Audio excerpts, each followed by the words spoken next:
بسم اللہ الرحمن الرحیم۔ السلام علیکم ورحمۃ اللہ وبرکاتہ۔ آج آپ حضرات کی خدمت میں واقع اسراء اور معراج کی تیسری قسط لے کر حاضر ہوا ہوں۔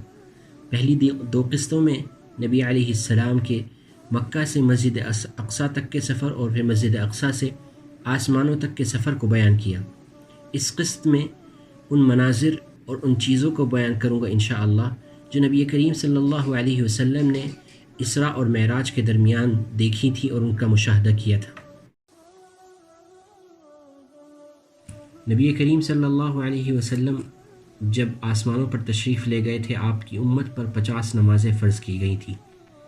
آپ جب 50 نمازوں کی فرضیت لے کر آ رہے تھے، حضرت موسیٰ علیہ السلام سے ملاقات ہوئی۔ حضرت موسیٰ علیہ السلام نے پوچھا آپ کیا لے کر آ رہے ہیں؟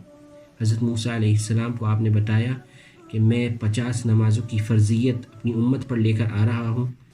حضرت موسیٰ نے کہا کہ آپ کی امت یہ نہیں ادا کر سکے گی، میں بنو اسرائیل میں رہ چکا ہوں اور تجربہ کر چکا ہوں، 50 نمازیں بہت زیادہ ہیں، آپ اللہ تعالیٰ کے پاس جائیے اور اللہ تعالیٰ سے تخفیف اور کمی کی درخواست کیجیے اور آسانی کی درخواست کیجیے۔ نبی کریم صلی اللہ علیہ وسلم واپس گئے، اللہ تعالیٰ سے تخفیف کی درخواست کی، اللہ نے 5 نمازوں کو کم کر دیا۔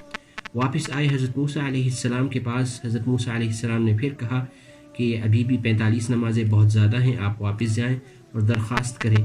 اس طرح آپ علیہ السلام بار بار اللہ کے پاس جاتے اور تخفیف اور کمی کی درخواست کرتے، حضرت موسیٰ علیہ السلام کے پاس واپس آتے، حضرت موسیٰ علیہ السلام یہی کہتے کہ بہت زیادہ ہیں، حتیٰ کہ جب آخری مرتبہ گئے تو 5 نمازوں کی فرضیت آپ علیہ السلام کو عطا کی گئی اور امت پر صرف 5 نمازیں فرض کی گئیں۔ واپس جب حضرت موسیٰ علیہ السلام کے پاس پہنچے تو حضرت موسیٰ نے کہا کہ ابھی بھی زیادہ ہیں، آپ جا کے تخفیف کی اور کمی کی درخواست کیجیے۔ نبی علیہ السلام نے فرمایا اب مجھے شرم آ رہی ہے، 5 نمازیں میری امت کے لیے انشاءاللہ کافی ہیں۔ اللہ تعالیٰ کی طرف سے آواز آئی، ہم نے آپ کی امت پر 5 نمازیں فرض کر دی ہیں اور یہ 5 ثواب میں 50 کے برابر ہیں اور میرے نزدیک کوئی بات نہیں بدلی جاتی، یعنی اب 5 کی فرضیت ہی امت پر ثابت ہو چکی ہے، اب 5 سے نمازوں میں کمی نہیں کی جائے گی۔ نبی کریم صلی اللہ علیہ وسلم براق پر سوار ہو کر جب سفر فرما رہے تھے، آپ نے دیکھا کہ راستے کے کنارے پر ایک بڑھیا ہے اور آپ کو پکار رہی ہے۔ جبرائیل امین نے آپ سے کہا کہ آگے بڑھیں اور اس کی طرف توجہ مت دیجیے۔ نبی کریم علیہ السلام نے اس کے بعد ایک بوڑھے شخص کو دیکھا، وہ بھی آپ کو پکار رہا تھا۔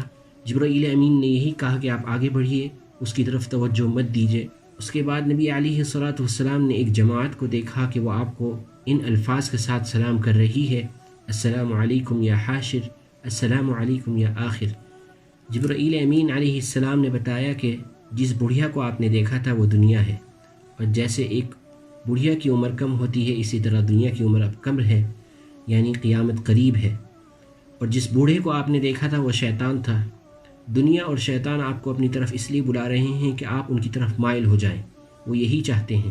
اور جس جماعت کو آپ نے دیکھا تھا کہ وہ ان الفاظ کے ساتھ آپ کو سلام کر رہی تھی، وہ حضرت ابراہیم علیہ السلام، حضرت موسیٰ اور حضرت عیسیٰ علیہ السلام ہیں۔ نبی علیہ السلام نے سفر کے دوران دیکھا کہ کچھ لوگ ہیں جن کے ناخن تانبے کے ہیں اور وہ اپنے ناخنوں سے اپنے سینوں کو، اپنے چہروں کو نوچ رہے ہیں۔ جبرائیل امین نے بتایا کہ وہ لوگ ہیں جو لوگوں کی غیبت کرتے تھے، اللہ نے ان کو ایسی سزا دی ہے کہ وہ اپنے ہی ناخنوں سے اپنے سینے اور اپنے چہروں کو نوچتے ہیں۔ راستے میں آپ کا گزر ایک ایسی عجیب قوم سے ہوا جو ایک ہی دن میں بوتے تھے، یعنی کسی چیز کا بیج ڈالتے تھے زمین میں، اسی دن کھیتی مکمل تیار ہو جاتی تھی، وہ اسے کاٹتے تھے اور کاٹنے کے بعد کھیتی پھر سبز و شاداب ہو جاتی تھی۔ آپ علیہ السلام کے پوچھنے پر جبرائیل امین نے بتایا یہ وہ لوگ ہیں جو اللہ کی راہ میں خرچ کرتے ہیں تو اللہ ان کی ایک نیکی کو 700 نیکیوں سے بھی زیادہ بڑھا دیتے ہیں، اور وہ جو خرچ کرتے ہیں اللہ اس کا نعم البدل بھی انہیں عطا کرتے ہیں۔ سفر کے دوران آپ نے دیکھا کہ کچھ لوگ ایسے ہیں جن کے سروں کو پتھروں سے کچلا جا رہا ہے، اور جب ان کے سر کچل دیے جاتے ہیں تو وہ سر پھر صحیح ہو جاتے ہیں اور پھر پتھروں سے انہیں کچلا جاتا ہے۔ جبرائیل امین نے بتایا یہ وہ لوگ ہیں جو فرض نماز میں کاہلی اور سستی کرتے تھے۔ آپ علیہ السلام نے دیکھا کہ کچھ لوگ ہیں جن کی شرم کی جگہوں پر چیتھڑے لگے ہوئے ہیں، اور وہ جہنم کے پتھروں کو اور جہنم کے درخت زقوم کو اونٹوں اور بیلوں کی طرح کھائے جا رہے ہیں۔ جبرائیل امین نے بتایا یہ وہ لوگ ہیں جو اپنے پیسوں میں سے زکوٰۃ نہیں دیتے تھے۔ آپ علیہ الصلاۃ والسلام کا گزر سفر کے دوران ایسی جماعت سے ہوا جو لکڑیاں جمع کر رہے تھے، اور اتنی جمع کر چکے تھے کہ اب ان کے اندر طاقت نہیں تھی کہ ان لکڑیوں کو اٹھائیں۔ اس کے باوجود وہ مزید لکڑیوں کو جمع کر رہے تھے۔ جبرائیل امین نے کہا کہ یہ ان لوگوں کی مثال ہے جن کے پاس امانتیں اور لوگوں کے پیسے ہوتے ہیں، اور ان کے اندر قدرت نہیں ہوتی کہ وہ ان امانتوں کو واپس کریں، ان پیسوں کو ادا کریں، لیکن پھر بھی اس کے باوجود مزید لوگوں سے امانتیں اور پیسے لیتے رہتے ہیں۔ سفر میں ایک جگہ آپ کا گزر ہوا جہاں آپ نے ٹھنڈی ہوا کو محسوس کیا اور خوشبو کو محسوس کیا۔ جبرائیل امین نے بتایا یہ جنت کی خوشبو ہے اور جنت کی ہوا ہے جو ٹھنڈی ہے اور خوشبودار ہے۔ اس کے بعد آپ کا گزر ایک ایسی جگہ سے ہوا جہاں پر آپ نے سخت بدبو اور سخت گرم ہوا محسوس کی۔ جبرائیل امین نے بتایا یہ جہنم کی بدبو ہے اور جہنم کی ہوا ہے جس کو آپ محسوس کر رہے ہیں۔ کچھ لوگوں کو آپ نے دیکھا کہ ان کی سامنے ایک طرف صاف ستھرا پکا ہوا گوشت رکھا ہے اور دوسری طرف سڑا گلا گوشت رکھا ہے۔ وہ لوگ سڑے گلے گوشت کو کھا رہے ہیں۔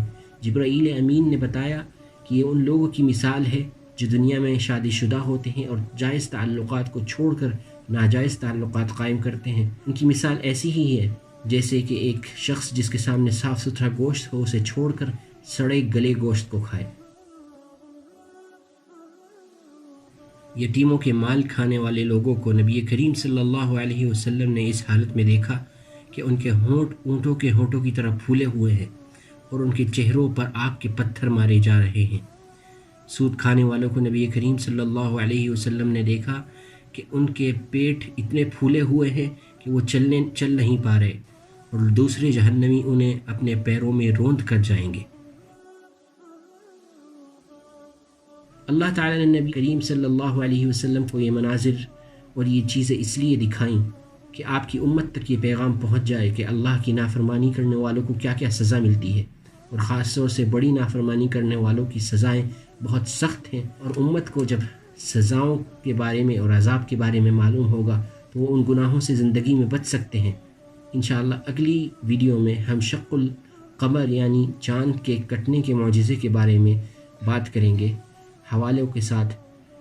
وآخر دعوانا ان الحمد للہ رب العالمین۔